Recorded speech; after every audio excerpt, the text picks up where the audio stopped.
Good afternoon, I am Fahad and I will be your interviewer for the day. Good afternoon, I'm Subiksha Muthukrishnan. Wansang.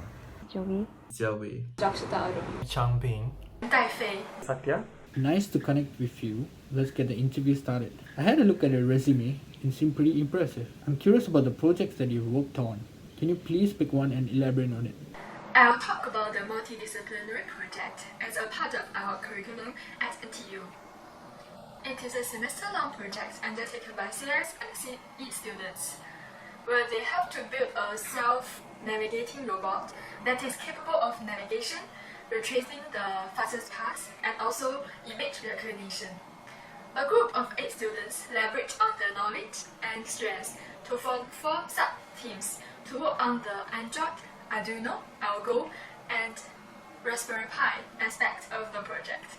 Tell me more about your 4 sub-team and your functional role in the project. I am from Arduino. I am in charge of the physical hardware of the robot. Together with my partner, I had to figure out the motor, sensor placements, and calibration.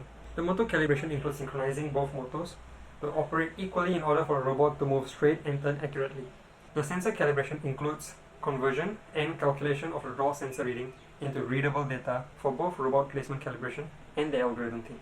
I'm in charge of programming the robot's various functions, including the basic movement functions and the PID function for movement error correction. These functions have to be constantly adjusted and tested in order to find the optimal point at which the robot functions accurately.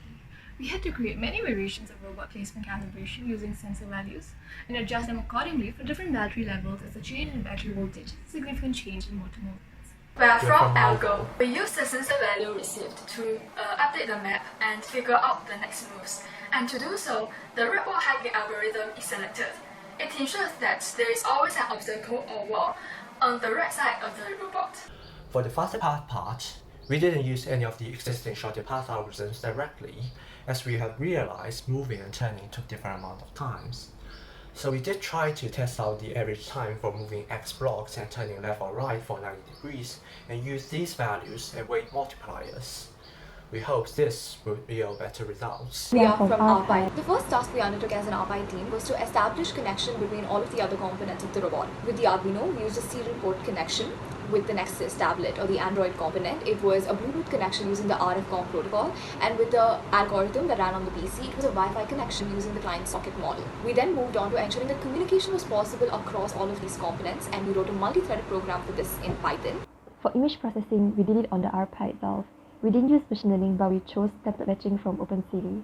This is because it has a pretty high confidence rate and it has a lower processing pressure on the RPi. We are from Android. The Android application acts as a remote control to control the robot. The design of using interface to provide simplicity and focus on usability and accessibility. The most important features of this application is Bluetooth connectivity.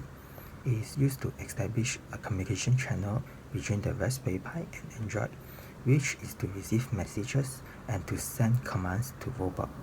MDF strings sent via Bluetooth will be deserialized to different paths, and then to render out to be displayed onto the map. The control of the robot are designed to be intuitive and simple.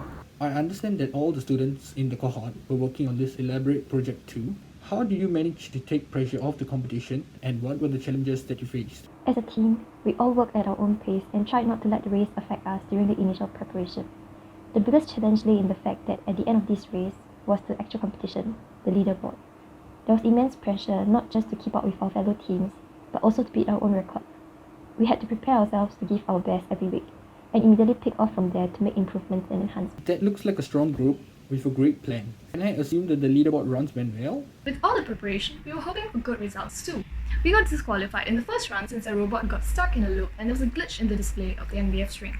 In the second run, again, our robot got stuck. We successfully completed full exploration in the third run with 2 phantom blocks. We could not complete the fastest path, but we managed to get 2 pictures for image recognition. I'm a little confused. If the outcome was not achieved, why would you even talk about this project? Through MDP, we have gained an immense amount of skills that went beyond the boundaries of academic. We were learning so much as we watched the robots succeed and fail. We learned to work better under pressure and handle stressful situations. Internally, as a team of 8, we had to rely on communication and coordination more than usual.